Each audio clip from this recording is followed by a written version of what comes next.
Primeiramente, gente, doença. O que seria a doença em si? Doença nada mais é do que um fator biológico não bom ao nosso corpo. Então, tem uma alteração biológica no nosso corpo, ou em qualquer ser, né? Pode ser animal ou humano, não tem que ser relacionadamente só nós humanos, só nossa espécie. Mas então, quando a gente sofre essa alteração, a gente acaba tendo alguns sintomas. Esses sintomas podem ser notáveis ou não, né? Não necessariamente tu vai visualizar ele, mas vai te causar uma enfermidade ou alguma dor. A palavra doença, então, vem do latim, né? Dolentia seria, e que significa dor. Marcelo, por gentileza. E aí, então, algum conceito-chave básico para a gente poder seguir com a aula até o final. São alguns nomezinhos que a gente pode falar ao longo das doenças, e aí vocês já têm esses conceitos em mente. Agente etiológico, né? Vetor e profilaxia. O que seria? O agente, ele nada mais é do que o que nos causa doença. É o que está nos afetando a doença, né? É o vírus, a bactéria, o fungo, um protozoário, é o que vai nos fazer se sentir mal. O vetor vai ser aquele que transmite essa doença. Aqui eu trouxe o exemplo, então, do mosquito, do Aedes aegypti, que é quem transmite a dengue, entre outras, né? Esse mosquito é bem danado, então ele não transmite só uma doença, transmite mais algumas. Então ele é um vetor, mas até mesmo nós, seres humanos, podemos ser um vetor, dependendo da doença e do vírus que nós tiver, a gente acaba transmitindo a outra pessoa e aí a gente fica como um vetor. E profilaxia está vinculado a prevenir. Então ela não está vinculada ao tratar aquela doença, e sim em prevenir aquele tipo de doença. Então, um exemplo, a vacina. E aí, vendo isso, nós vamos entrar, então, nas primeiras doenças virais. A primeira, então, eu vou tratar com vocês, vai ser o HIV e a AIDS. HIV e AIDS é a mesma coisa? O que vocês acham? Sim, não? Vamos, gente, coloquem aí, eu estou sozinha aqui, solitária na sala. O que vocês acham? É, não é? Ó, a Gil tá, não é correto, Gil. Não é a mesma coisa. Pode passar, Marcelo. A Laura também botou, não. Então, gente, tinha-se o costume das pessoas associarem HIV e AIDS como igual, a mesma coisa. Porém, não é. Uma pessoa soro positivo ou que tenha o vírus do HIV não necessariamente terá AIDS. Por quê? HIV, vírus, AIDS, a doença. Então, elas não estão vinculadas. Uma pessoa com HIV pode levar 10 anos até ter os sintomas ou perder as células necessárias para desenvolver a doença da AIDS. Então, nem todo soro positivo, nem toda pessoa que tem HIV vai ter a AIDS. O que é o HIV? O HIV, ele é, então, um vírus, retrovírus, tá? Esse retrovírus, ele atinge, destrói os linfócitos T. Lembram da nossa aula de sistemas, onde a gente falou do sistema imune, que nós falamos dos linfócitos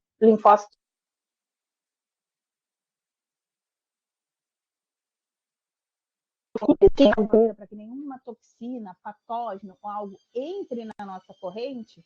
Então, nada mais é que isso. O retrovírus do HIV, ele entra, então, no linfócito T e destrói ele, e aí a gente acaba produzindo o HIV que vê o linfócito T. E o que acontece, então, gente? Vai surgir os primeiros conhecimentos lá atrás, em 1981. Então, a gente tem o primeiro contato com o vírus do HIV. sabendo-se que tem estudos que em 1920, lá no Congo, se tem uma dissipação de um vírus muito parecido, com os mesmos sintomas, o mesmo jeito de entrar nas células dos chimpanzés, onde 98% dos chimpanzés na época tiveram esse vírus, e aí também tiveram problemas de imunidade e acabaram adquirindo doenças, e por causa das doenças eles acabaram vir a falecer. E aí, então, mas somente em 1981 que a gente tem a descoberta do vírus. Ele foi ligado, então, ao sarcoma de Kaposi, então, um tipo de câncer. Na época, foi utilizado um nome totalmente errado. O nome é sarcoma de Kaposi, o nome do câncer, tá, da doença. Só que eles votaram como se fosse o câncer dos gays, em 81. Porque todos os homens que foram procurar o sistema e que se descobriu o vírus eram homossexuais, e aí eles deram esse nome de forma equivocada e errada ao HIV. E aí surge o HIV e não se tem tratamento. Nenhum tratamento, e não se sabe nem como vai começar. Então, pelos anos 80, 30 milhões de pessoas morrem de HIV. E aí, lá em 86, a gente tem, então, o primeiro remédio, o AZT, que vai, então, ajudar a fazer com que o HIV não se multiplique. Vai ser um antirretroviral, para que não se multiplique o HIV no organismo, e aí, então, se tenha um certo combate. Porém, em 96 surge, então, o coquetel, que é o primeiro remédio, contendo 3 remédios diferentes, e esses 3 remédios são todos antirretroviral e ajudam, então, que a pessoa não continue a se multiplicar o HIV, e aí podendo ter uma vida saudável. Por que ter uma vida saudável? Porque tu não vai ter as tuas células de imunidade destruídas. Porque o momento que tu começa a ter várias células, consequentemente tu vai adquirir a doença, que seria a AIDS, e aí então vai entrar um monte de tipo de infecção, e esse monte de tipo de infecção de vários, ou de protozoário, ou de bactéria, ou de vírus, que vai te levar à morte. Então, na verdade, a pessoa não é que a pessoa morreu por causa da AIDS, a pessoa morre por causa da quantidade de doenças oportunistas que essa pessoa vai adquirindo. Pode passar para mim, Marcelo, por favor? Então, gente, começa a se ter esse tratamento, e aí, então, as pessoas começam a cortar o HIV e ter menos probabilidade de desenvolver a doença. Porém, lá em 2016, a gente teve um boom, de novo, né, da AIDS no mundo. Entre pessoas de 14 a 24 anos, aumentou 3% o índice de pessoas com HIV. E aí começou-se a preocupação e começou-se de novo a pensar e a ter campanha. E a gente sabe, não tem cura, porém, ela tem tratamento. O HIV tem tratamento, não é, até o momento a gente não achou uma cura para ele. Mas como que ele se reproduz? Como ele é? Como ele é um retrovírus, ele é um vírus de RNA. Então, vocês estão vendo ali na imagem, tem uma fitinha só assim, né? Essa fitinha, assim, parece uma cobrinha, ela entra dentro do linfócito T, dentro da nossa célula. Ao entrar dentro da nossa célula, esse RNA, junto com uma enzima, que é a transcriptase reversa, ela transforma em 2 células dupla hélice, que vai ser o DNA viral. Esse DNA viral começa a se multiplicar, vai destruindo os nossos linfócitos, e aí a gente tem, então, começar a produção de vírus HIV no nosso organismo. Quando atingimos 200 células de linfócito T, a gente destruiu 200 células e passou a ter HIV, ali a gente começa a ter uma complicação. Então, a gente passa de ter o vírus da imunodeficiência humana para começar a ter a síndrome da imunodeficiência adquirida, que aí a gente começa a ter os sintomas da AIDS, da doença. A pessoa pode ter da segunda até a quarta semana os primeiros sintomas. Porém, tem pessoas que levam 10 anos para apresentar qualquer sintoma. Que sintomas são? Dor de cabeça, sintomas mais leves, tá, gente? Dor de cabeça, vômito, diarreia. Isso aí é quando se contrai o HIV, tá? Os sintomas do HIV. Aí tá lá, destruindo a célula, destruindo, adquirir AIDS. Aí o meu sintoma vai piorar. Eu posso perder 5 quilos rapidamente. Eu começo a ter o quê? Começo a ter os linfonodos, todos os nossos linfonodos começam a inchar, eu começo a ter íngua. Então, começa a complicar, começa a aparecer manchas vermelhas, e aí eu começo a ter tuberculose, candidíase, várias doenças que se aproveitam porque eu não tenho uma linha de defesa. Pode passar para mim, por favor, Marcelo? E aí, então, como que eu vou fazer para pegar ou não pegar? Simples. Me prevenir. A única forma que eu tenho de não contrair o HIV é eu me prevenir. Se eu beijar, eu pego? Não. Se eu sentar num vaso ou utilizar o vaso sanitário que uma pessoa utilizou e é portadora de HIV, é soro positivo? Não. Apertar a mão? Também não. Usar camisinha? Também não.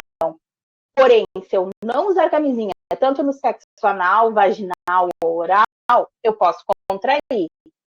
Se eu tô com a minha boca cortada, toda cortada, a pessoa é portadora do vírus, também está toda cortada, então eu vou ter, além da troca de saliva, pode ter uma troca sanguínea, opa, há um risco, posso contrair. Então, eu vou contrair quando eu tenho troca de fluidos corporais ou sangue. Leite materno também passa. O parto pode contaminar e a mãe pode passar durante a gestação. Caso a mãe passe o vírus, não fez o tratamento, não fez o pré-natal, não tomou o remédio, não se cuidou. Durante a gestação e o neném nasce soro positivo. Ele vai ser soro positivo para sempre? Não. Há uma chance desse bebê negativar. Então, até um ano, esse neném vai ter que ter um cuidado redobrado, vai passar por um tratamento com retrovirais, e aí ele pode vir a negativar e deixar de ser soro positivo. Então, por isso é importante o tratamento e por isso é importante que se cuide. Vai fazer uma tatuagem? Vai ver se a pessoa vai usar a agulha esterilizada, lacrada, descartável, usou em tija, colocou fora, usem camisinha sempre. Desconfiou, estava lá com o parceiro, desconfiou, não sabe, possa ter. Vai no PS, vai no postinho, fala, informa e já começa um pré-tratamento para caso tenha possibilidade, vocês não se tornem soro positivo. Mas sempre usar camisinha, é a melhor prevenção. Apesar, pode passar, Marcelo, por favor. Apesar, gente, que o que acontece?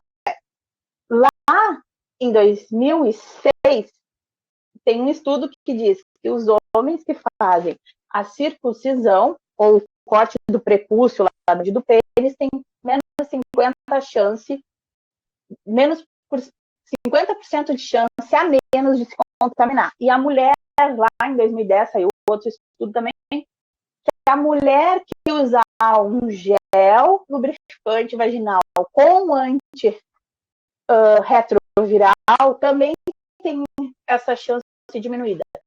Mas não, gente, não vai ter, tá? Não é bom confiar, então usem camisinha. E aí, falando em vírus, vamos falar do sarampo. Pode passar, Marcelo, por favor.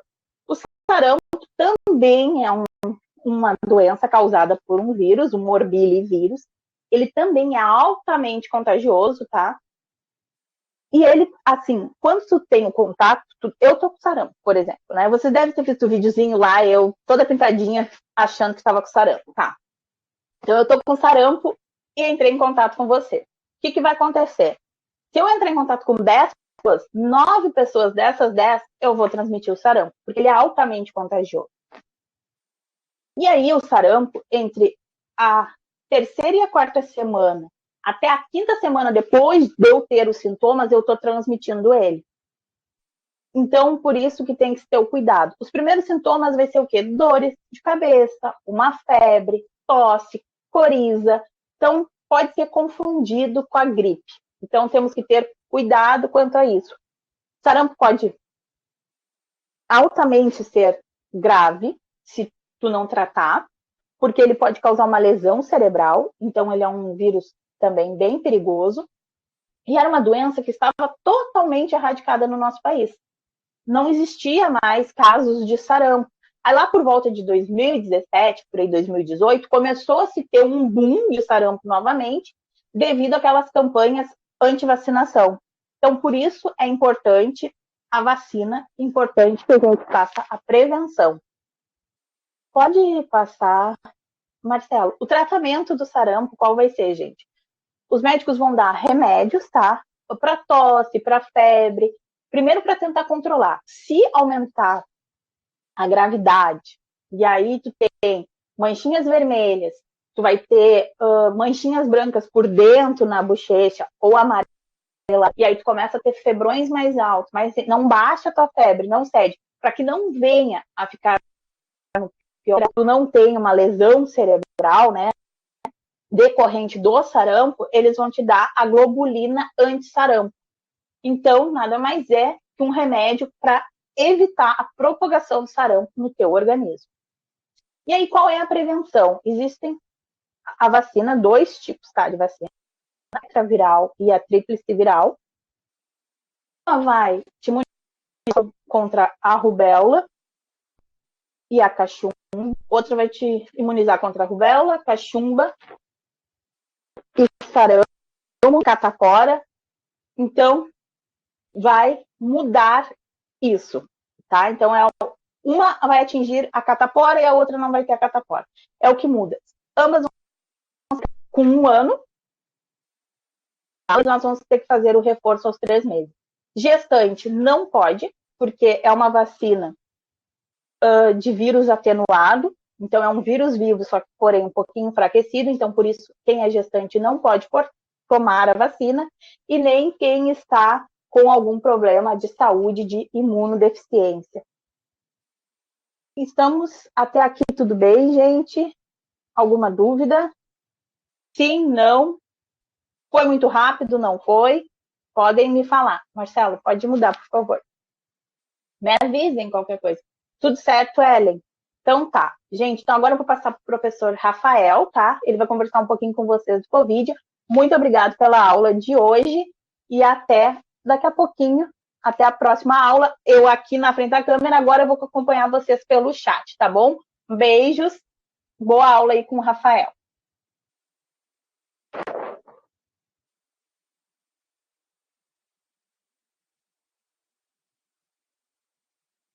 Desculpa, o microfone estava desligado. Boa noite, pessoal. Sou o professor Rafael e vamos conversar um pouquinho sobre, então, a doença Covid-19, que nos últimos 2 anos causou tantos transtornos na vida de todo mundo, e vamos conhecer um pouquinho mais. A Covid-19, ela é uma síndrome respiratória aguda grave, ou seja, ela é uma pneumonia bastante grave, que afeta principalmente os pulmões, né? O vírus responsável pela Covid-19, ele é o coronavírus conhecido como SARS-CoV-2.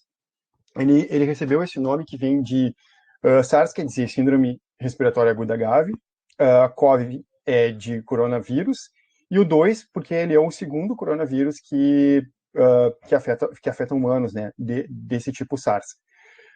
Além de ser uma doença respiratória, a Covid-19 ela tem o potencial de afetar todos os sistemas, podendo então afetar o sistema renal, o sistema neurológico e entre outros, né?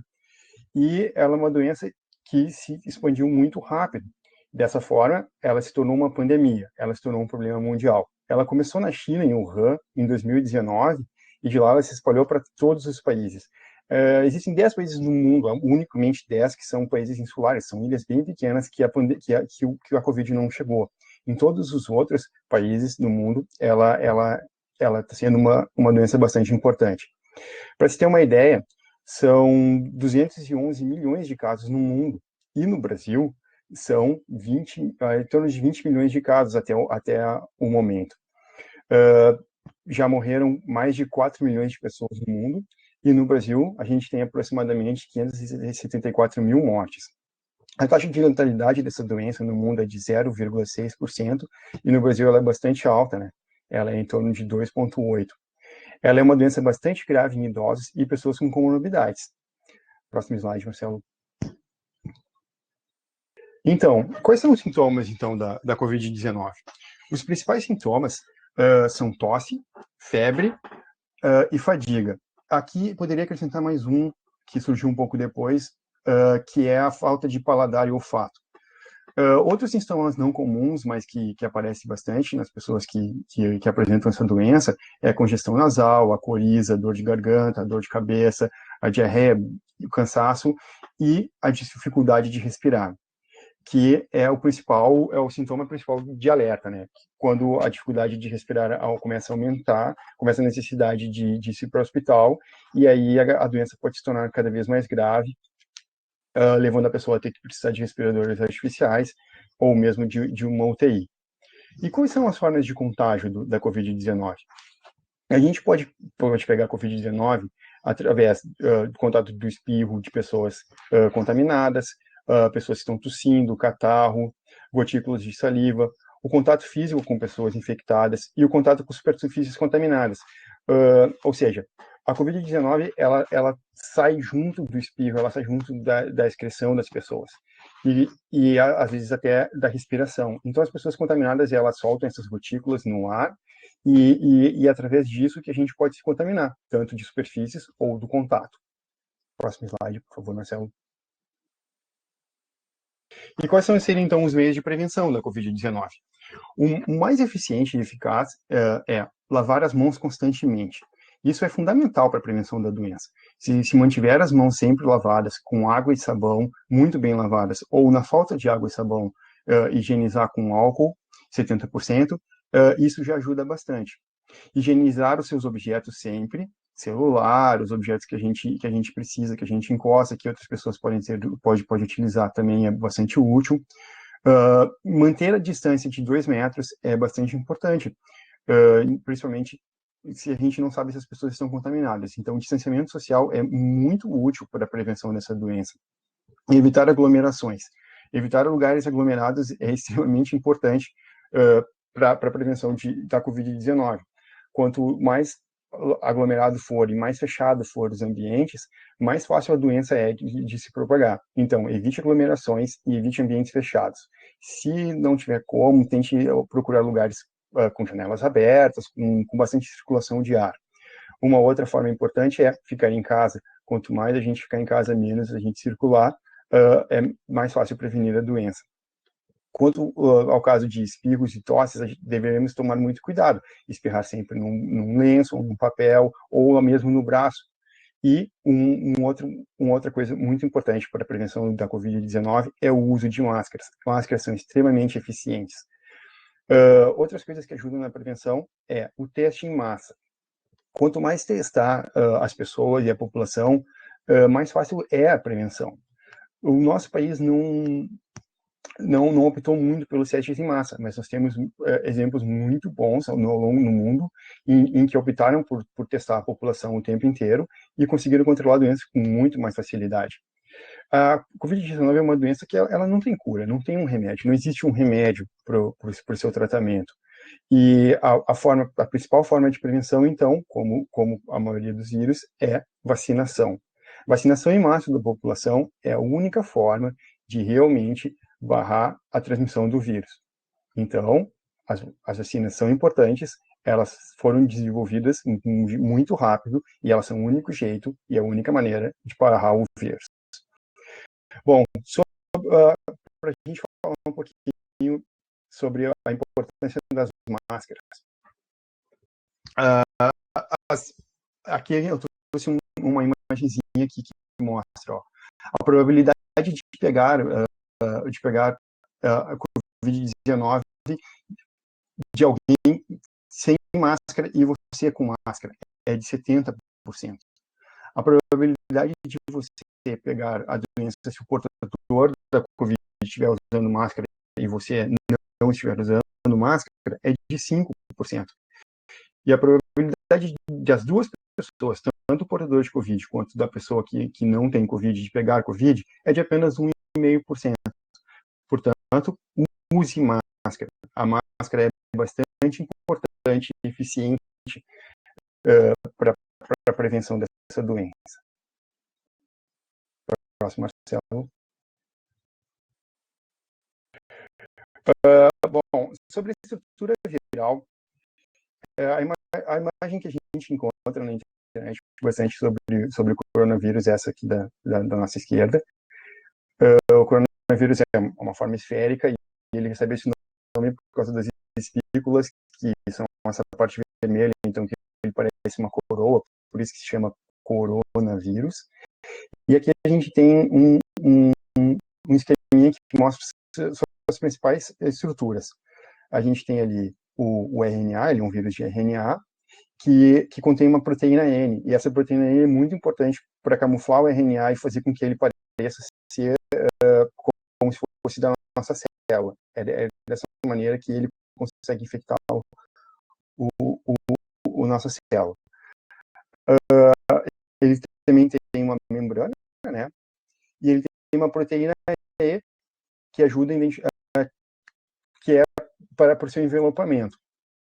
E a principal proteína de membrana que esse vírus possui é a proteína S, a proteína de espículo, que é a proteína que permite o encaixe do vírus na célula. É através dessa proteína, é aquela vermelhinha ali, e no desenho também, no desenho que é a vermelha, que é o que permite com que o vírus infecte a célula. Próximo, Marcelo. Então, como é que acontece essa invasão, né? Ali é um esquema da nossa célula, uma célula humana, e o vírus encaixa a sua proteína S num receptor de membrana, ou seja, numa proteína que está na membrana celular, principalmente das membranas do alvéolo, um receptor chamado ACE2. E é quando se encaixa essa espícula, essa proteína S do vírus nesse receptor, que permite que o vírus entre na nossa célula. Uma vez acoplado à célula, o vírus introduz nela o seu RNA. Próximo, Marcelo. Então, como é que funciona? Ali, ó, o SARS-CoV-2, ele aproxima da célula, ele encaixa no receptor ACE2. Dessa forma, há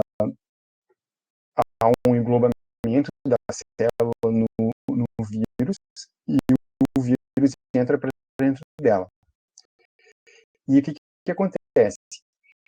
Diferente dos outros vírus, ou de outros vírus de RNA, como o vírus do HIV, em que o RNA é transformado em DNA e ele é inserido no genoma da célula e assim acontece a sua o, o vírus do Covid-19, ele não acontece esse processo.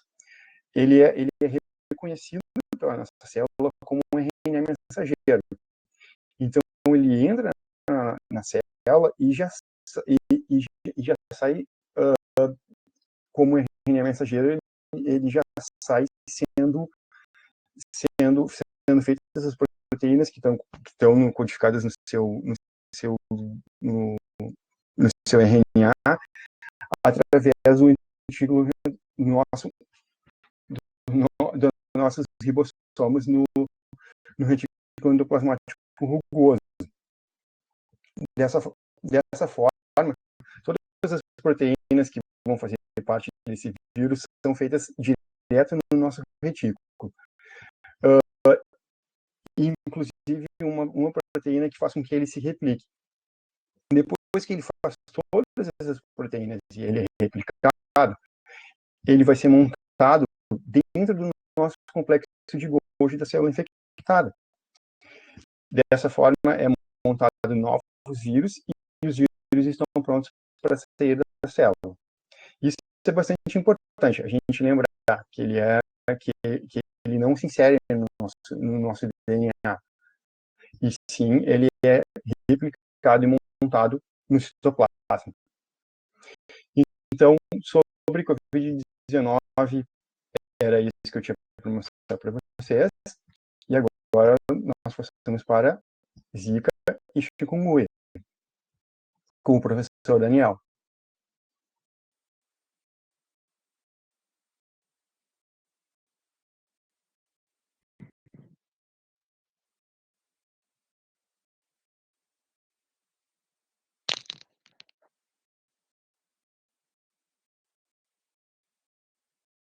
Estou ligando minha câmera. Na verdade, nós vamos avançar um pouquinho, mas na aula, pois o professor Daniel teve um problema com a conexão, e aí ele irá gravar um vídeo para a gente vai deixar disponibilizado na nossa página no Instagram da Biologia, e também vamos deixar esse material no Drive também.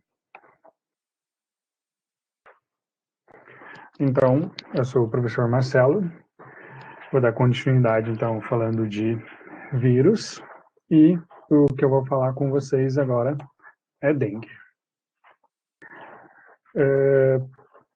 A dengue, então,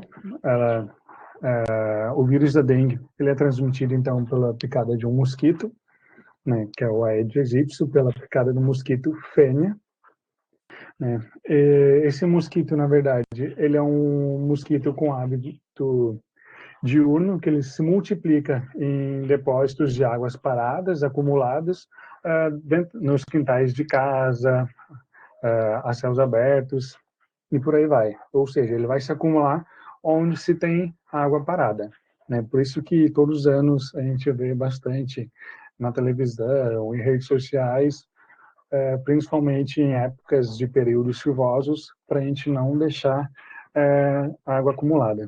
Principalmente agora, aqui em Pelotas, né, que a gente vê que já fazem uns 3 dias que não param de chover, então é importante que a gente não deixe nenhum reservatório, nenhum recipiente que possa acumular água, né? Esse reservatório de água, então, ele pode vir, então, até então, o mosquito que seria o mosquito da dengue, né? Que seria o Aedes aegypti. Então, o Aedes aegypti, ele é o mesmo mosquito, então, que ele transmite várias doenças, né? Além dele transmitir a dengue, ele também vai transmitir a chikungunya, a zika e a febre amarela, né? A gente viria com o professor Daniel a chikungunya e a zika, mas por problemas técnicos, a gente vai gravar novamente um vídeo, vai disponibilizar para vocês. Então, o Aedes aegypti, ele é um mosquito urbano, né, que se prolifera, então, em áreas com maior densidade populacional, né, e ele ataca principalmente na parte da manhã ou na parte do entardecer. E a sua saliva, então, ele possui, então, uma saliva com uma substância anestésica que torna quase um dolor a picada. Então, tanto a fêmea como o macho, eles procuram abrigo, né, dentro das casas e nos terrenos próximo, então, das vizinhanças. Então, o horário de maior pico do mosquito, né, independente do mosquito, é sempre no entardecer e no amanhecer. Então, é bastante importante, né, um dos meios de prevenção que a gente tem contra a dengue, né, e demais mosquitos, é usar o repelente, cobrir as janelas com tela, né, usar roupa de manga comprida e uma série de outras coisas também. E como eu falei anteriormente, né, a dengue, a zika e a chikungunya, ela tem sintomas então bastante comuns, né, além de serem o mesmo mosquito transmissor da doença, os sintomas são bastante comuns, né, bastante semelhantes, são bastante parecidos, e um desses sintomas é a febre, né, o vermelhidão, coceira na pele, dor atrás dos olhos, mal-estar geral e dor nas articulações. A dengue, então, o agente etiológico dele seria o vírus flavivírus. O vírus da dengue, então, ele apresenta 4 sorotipos, em geral, denominados dengue 1, dengue 3 e dengue 4. Uma pessoa, então, ao contrair o vírus, ela nunca contrai, na verdade, não um vírus, ela contrai vírus diferentes, e a cada vez que a gente contrai esse vírus, ele acaba vindo mais forte, a gente acaba tendo mais febre, mais dor de cabeça. E dentre os sintomas, como eu havia mencionado, alguns temos a febre alta, entre 39 e 40 graus, de início abrupto, que geralmente dura, então, de 2 a 7 dias, acompanhado de dor de cabeça, dores no corpo e articulações, prostração, fraqueza, dor atrás dos olhos, erupção e coceira na pele. E também a gente vem acompanhado de perda de peso, náuseas e vômitos, que são bastante comuns também. E na fase febril, que é inicial, então, da doença, então, pode ser difícil de diferenciá-la. A forma grave da doença, então, inclui, então, dores abdominais intensas e contínuas, vômitos persistentes, sangramento de mucosas, entre outros sintomas. Então, ao apresentar o sintoma, é importante a gente procurar um serviço de saúde.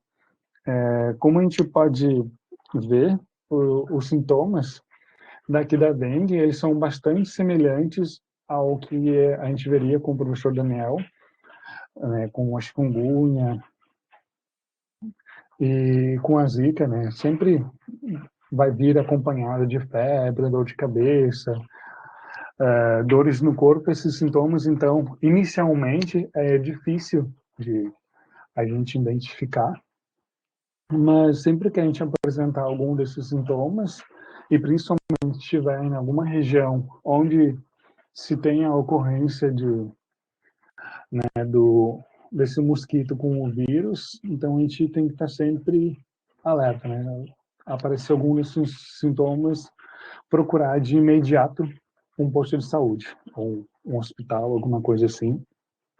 E a dengue, então, ela pode evoluir, então, para dengue hemorrágica, ou seja, a dengue ela pode causar até a morte.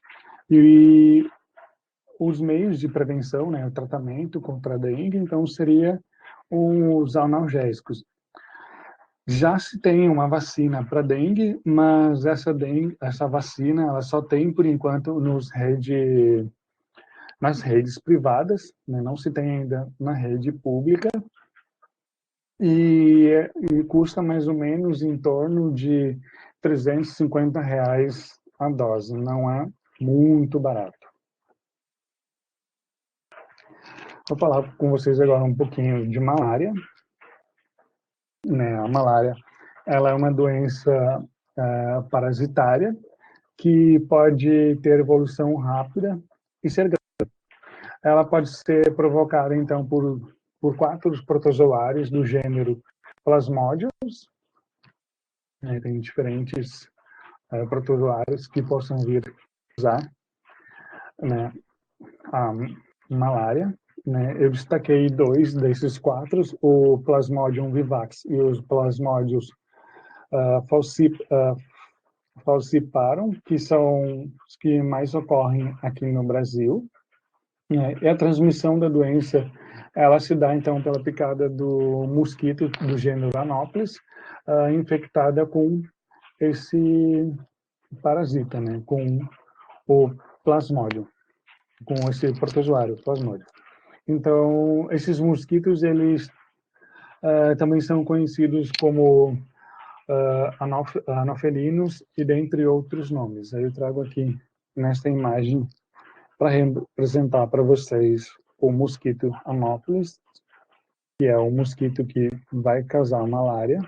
A malária, ela não ocorre, né, ela ocorre aqui no Brasil, mas aqui na região sul, ou seja, aqui no Rio Grande do Sul, a gente só tem uma cidade com registro para malária, não se temos mais registros aqui, mas ela ocorre mais em regiões de climas mais quentes, principalmente ali lá na Amazonas, se tem bastante registro de malária. Então, a principal manifestação clínica da malária na fase inicial é a febre, associada ou não a calafrios, tremores, suores intensos, dor de cabeça, dor no corpo. E a febre da malária corresponde ao momento em que as hemácias estão se rompendo.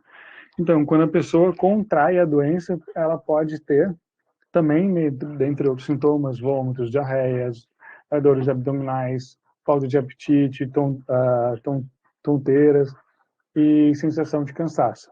Como eu mencionei anteriormente, a gente pode ver que os sintomas de quem está com a malária são sintomas bastante semelhantes, parecidos com quem está com dengue, né? A questão da febre, dor de cabeça. Então, o quadro clínico é bastante semelhante. Por isso que sempre que alguém apresentar esses sintomas de febre, dor de cabeça, de imediato procurar um posto de saúde, procurar um médico, né?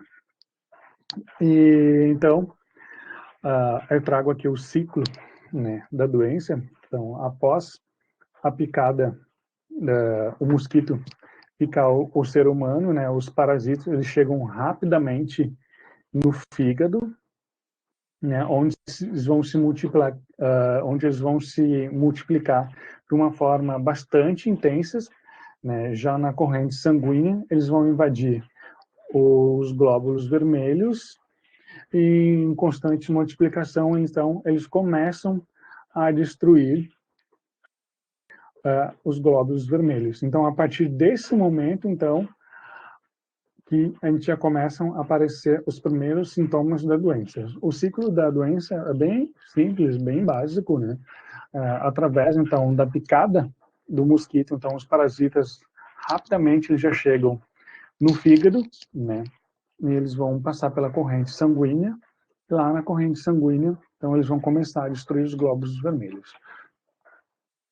E dentro o meio de os tratamentos para malária, na verdade, é um medicamento, né? Não se tem ainda uma vacina para malária, estão estudando, estão testando, até porque seria para um protozoário, né? Não é um vírus, então é mais difícil de se elaborar essa vacina, mas os medicamentos utilizados, então, para o tratamento da malária são os antiparasitários e os antibióticos, né? E também uma das maneiras de prevenção da malária, como eu citei também, para dengue, né? Os horários de pico do mosquito é na parte da manhã ao entardecer, a gente usar repelente, cobrir as janelas com tela, usar roupa de manga comprida. Esses são um dos meios de prevenção da doença, então.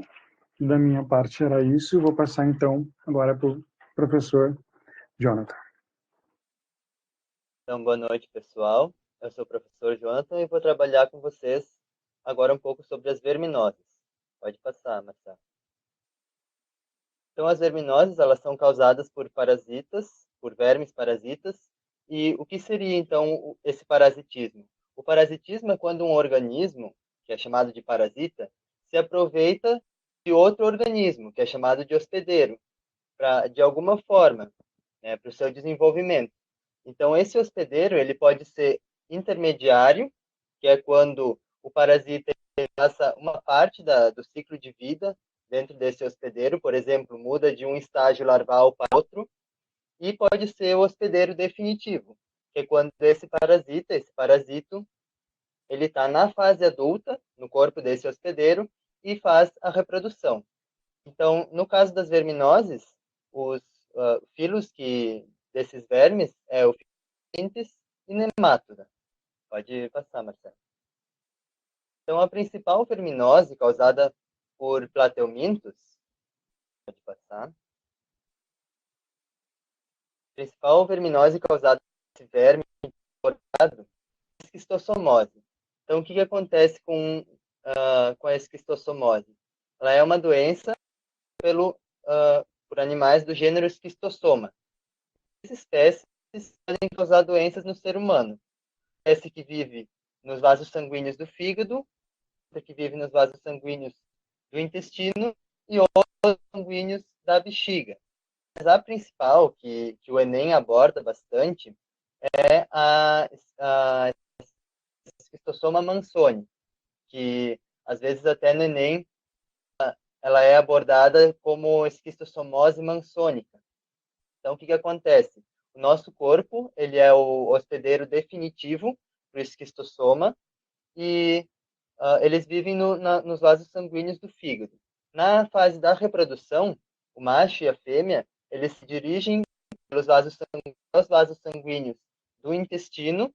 Lá a fêmea libera os ovos, eles têm um formato que parece que tem um espinho também. Então, dos vasos sanguíneos passa para dentro do intestino, para o lúmen. Assim, ele percorre o restante do trato digestivo para sair junto com as fezes. Então, os ovos do esquistossoma saem junto com as fezes. Na espécie que parasita os vasos sanguíneos da bexiga, ele sai junto com a urina.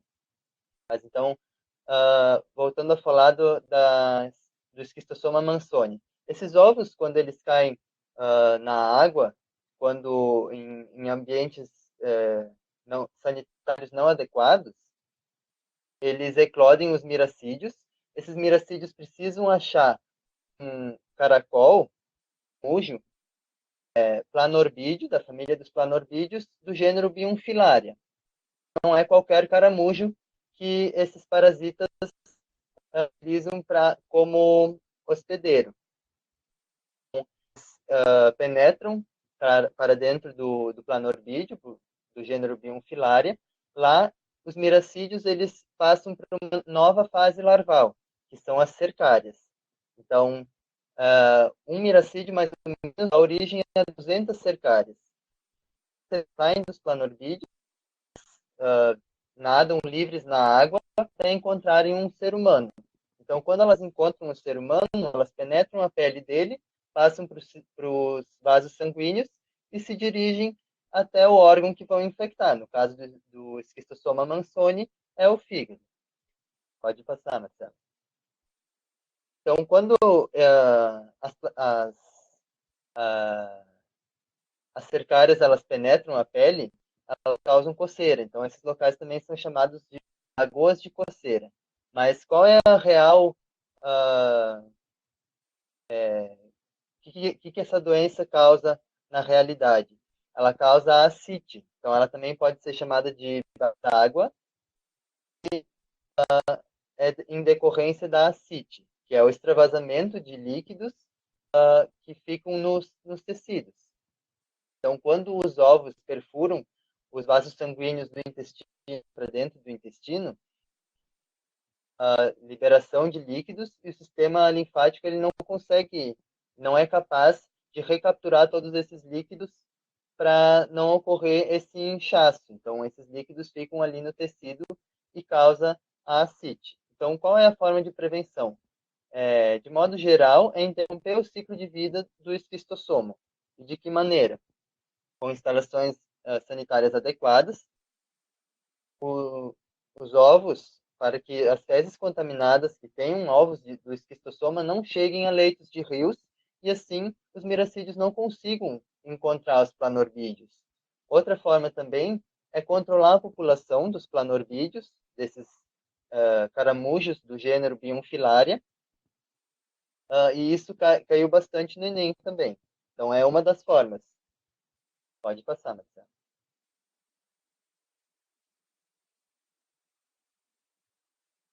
Pode passar. Então, agora falando sobre a principal doença que cai no Enem, dos nematóides. Eles são vermes cilíndricos, então, alongados, com o corpo em formato de fio, e a principal doença é a filariose, que também pode ser chamada de elefantise. E por que ela tem esse nome? Porque a filária, que é o que causa a doença, ela vive na fase adulta nos vasos linfáticos do sistema linfático. Então, ocorre um entupimento dos vasos linfáticos e assim ocorre o inchaço dos órgãos, então, formando o membro ele aumenta demais, por isso que elefantise também é chamada. Então, nós também somos os hospedeiros definitivos e a filária, quando ela se reproduz, elas geram as microfilárias, que passam dos vasos linfáticos para os vasos sanguíneos. Nos vasos sanguíneos, essas microfilárias elas podem ser ingeridas por mosquitos do gênero Anopheles ou Culex, que vão se alimentar do nosso sangue, né? Mosquitos fêmeas, porque os machos eles se alimentam de seiva de plantas. Então, nas fêmeas desse mosquito, que vão ser o hospedeiro intermediário da filária, eles passam por outras fases larvais, até se dirigirem até o aparelho bucal do mosquito, que ao picar uma outra pessoa para ingerir o sangue da pessoa, acaba contaminando ela com a filária, que pode vir a causar a filariose. Pode passar, Marcelo. Então aqui a gente tem uma imagem de órgãos que tem a filária nos vasos linfáticos. Qual é a forma de prevenção? A prevenção é, primeiro, tratar as pessoas que têm filariose. Assim, a gente acaba controlando a população de filária e também, quando o mosquito for picar essa pessoa, o mosquito não vai ser contaminado com as microfilárias. Outra forma também, controlar a população desses mosquitos. Controlando a população dos mosquitos Anopheles e Culex, menos proliferação da filariose, das microfilárias. Pode passar, Marcelo. Então, aqui tem só um esqueminha sobre as verminoses e só quero atentar um pouco mais sobre a teníase e a cistocircose. Então, a teníase é a doença quando a gente é o hospedeiro definitivo da tênia. Pode ser ou a tênia solium ou a tênia saginata, que é carne com cisticercos da carne de porco e da carne de res, respectivamente. Então, tênia solium é a de porco. E a cisticircose, nós somos os hospedeiros intermediários da tênia solium. Tênia saginata não acontece cisticircose, só a tênia solium. Quando nós ingerimos os ovos de alimentos alimentos contaminados com ovos de tênia solium, a gente pode adquirir a cisticircose, porque os ovos vão eclodir e a larva vai formar cistos nos nossos músculos ou no nosso cérebro, formando a neurocistocircose. E, então, essas são as duas diferenças das doenças. Da minha parte, seria isso também. Qualquer coisa, coloquem as perguntas no chat que eu respondo vocês. Olá, pessoal. Estão me ouvindo bem? Meu fone está funcionando? Então, a gente vai agora conversar um pouco mais para terminar essa aula falando sobre doenças causadas por bactérias. Eu sou a professora Dominique. Então, a gente vai conversar sobre duas doenças que têm grande potencial em cair na prova do Enem, como a tuberculose e a leptospirose. Pode passar, professor Marcelo. Então, a tuberculose e a leptospirose, as duas têm um grande interesse, é um grande problema de saúde pública. Até porque a tuberculose ela tem um grande potencial de transmissão. A transmissão dela é muito parecida com a Covid-19.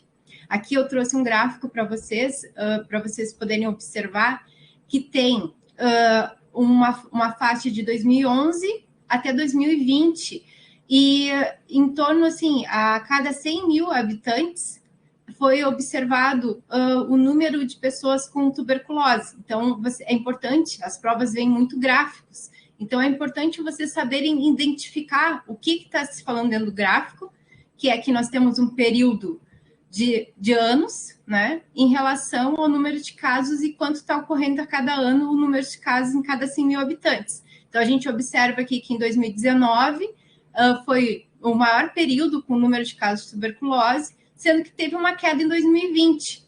Só que essa queda foi bem no início da pandemia. Então, a dúvida é qual?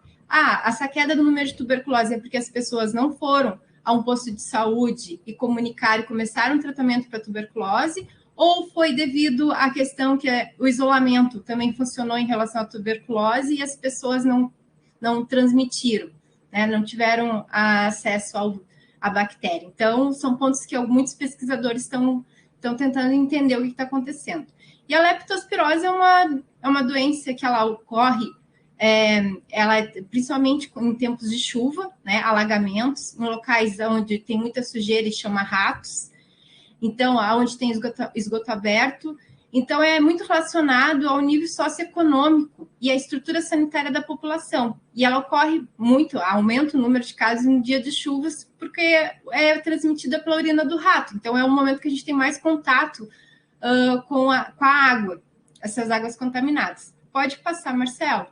Então, socorro. Eu hoje mesmo olhei meu pé com essa chuvarada, tomara não aconteça nada. O bom é que tem tratamento, né? Ambas têm tratamento. Aqui o agente etiológico da tuberculose é essa bactéria, chamada Mycobacterium tuberculosis, ou bacilo de Koch, em homenagem ao pesquisador que descobriu o bacilo de Koch. Vocês veem que as bactérias têm vários formatos, essa é a forma de bastonetes, eles dependem de oxigênio, são bactérias imóveis, né? Elas não se movimentam, são desprovidos de esporos e cápsulas. E a parede celular delas, como vocês viram na constituição lá, na citologia, que alguns micro-organismos têm parede celular, e aí vocês veem que ela é rica em lipídios, proteínas e açúcares. É nessa parede que ela sintetiza, né, toxinas que vão ser patogênicas ao ser humano.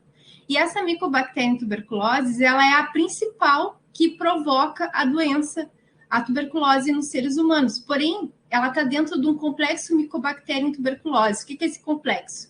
São complexos formados por bactérias que são patogênicas. As principais que são patogênicas ao homem é a Mycobacterium tuberculosis, a bovis e a africano. A africano, ela é mais isolada, ela ocorre principalmente nos países da África, e a Mycobacterium bovis, o foco dela são os bovinos, né? Vaca, de leite, os bois, né? Então, ela pode ser transmitida para o homem por meio da transmissão.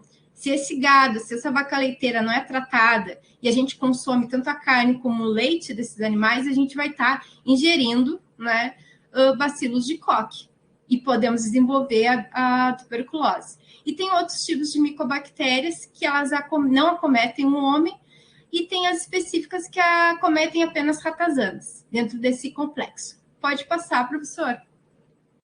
Bom, a leptospirose é uma bactéria também, né? É uma doença provocada por uma bactéria.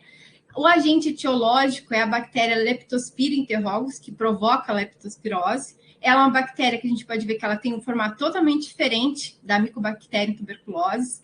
Ela tem uma conformação helicoidal, chamamos de bactéria espiroqueta. Ela depende de oxigênio também, aeróbica obrigatória. Sobrevive no ambiente. A parte triste é que ela sobrevive muito tempo no ambiente. Ela torna 6 meses, ela fica, por exemplo, ela pode estar no poço d'água, na lama, né? Dentro dos ratos, dentro de alguns hospedeiros. Então, elas ficam lá por 6 meses. Então, é muitas chances, né, da gente poder se contaminar. Então, vocês veem que ela tem uma gama de vários hospedeiros, né? E ela se movimenta. Além dela poder ter um grande número de locais onde ela pode estar, ela ainda se movimenta. E aqui nós temos o principal vetor, o rato, né? O rato de telhado, a ratazana. Então, eles são os principais vetores, né? Então, eles ficam com esses bacilos, principalmente localizados... Perdão, bacilos não. Bacilos é da Mycobacterium tuberculose. Essas bactérias leptospira, não vamos confundir. A professora está com pressa aqui, mas não vamos falar errado, né, gente? Então, o rato, ele fica, principalmente as leptospiras concentradas no rim. Então, quando ele urina, o que acontece? Vai junto todas essas leptospiras, vai para o meio ambiente e vai lá, a professora Dominique pisa dentro do poço d'água junto com essa leptospira. Aí já viu, né? Então, a gente tem que ter cuidado nos dias de chuva por causa dessa questão da contaminação. Pode passar, professor? Pode passar para a parte... Isso, aí, tá certo. E como é que ocorre a transmissão? Primeiro, a gente vai ver da tuberculose. A transmissão da tuberculose é parecida com a Covid-19. Então, é pelas gotículas, né, da saliva, quando a gente está falando, quando a gente está tossindo. Então, a gente espirra. Então, a pessoa pode entrar em contato com esses bacilos, a gente aspira esses bacilos. E aí, o que acontece? Aqui tem 3 situações. A primeira situação, a pessoa entra em contato e consegue o sistema imunológico ativado e consegue eliminar essas bactérias. E essas bactérias são os bacilos, né? Elas são eliminadas pelas fezes. A segunda situação, eu aspiro o bacilo, né? Essa bactéria, a Mycobacterium tuberculose, ocorre a reação do meu sistema imunológico, e aí ela lá nos alvéolos pulmonares está presente essa bactéria, e os macrófagos, os linfócitos, os macrófagos, eles conseguem, no caso, eles funcionam que nem soldadinhos, eles vão pegar, né, e isolar essa bactéria lá nos alvéolos pulmonares, então ela fica isolada, ela forma granulomas, e essa bactéria fica no estado latente, então ela não vai, não vou ter sintomas de tuberculose, porém eu tenho essa bactéria inserida ali no meu organismo. Só que em algum momento, se ocorre uma baixa no meu sistema imunológico, o que vai acontecer? Eu vou começar a manifestar os sintomas e eu vou poder também transmitir, né, através do espirro, tosse ou fala, essas bactérias para outras pessoas. Aí, no caso, aquela que a segunda situação é uma tuberculose latente. A pessoa tem tuberculose, ela está ali adormecida no meu organismo e eu não transmito. E a terceira, porém, essa tuberculose latente, ela pode se tornar ativa com o tempo, dependendo da baixa do meu sistema imunológico, certo? E a terceira situação é a tuberculose ativa, que eu tenho contato com bacilo, o meu sistema imunológico está baixo, eu não consigo eliminar esse bacilo e desenvolve a tuberculose. Pode passar, professor. A transmissão, no caso dos locais onde ocorre a tuberculose, principalmente a tuberculose pulmonar, né, é o primeiro centro ali, onde ocorre a reprodução dos bacilos, onde é afetado. Os outros têm formas de tuberculose extrapulmonar, que no caso ocorre nos linfomas, os gânglios. Ela vai ser liberada pela corrente circulatória, vai viajar pelo corpo, pode afetar ossos, rins, intestino. E quais são os sintomas? Tosse, falta de apetite, suor noturno, cansaço físico, febre à tarde e também a tosse que persiste até 3 semanas. Se essa tosse é persistente 3 semanas, procure um posto de saúde, procure um lugar onde possa fazer os exames certos e ser bem orientado para o tratamento, se acaso ter tuberculose. Pode passar, professor. Bom, aqui rapidamente sobre a leptospirose, a transmissão principalmente ocorre devido à urina de animais que são hospedeiros da leptospira, né? Então, aqui nós temos o rato pode contaminar animais silvestres ou animais domésticos, porque esses animais podem entrar em contato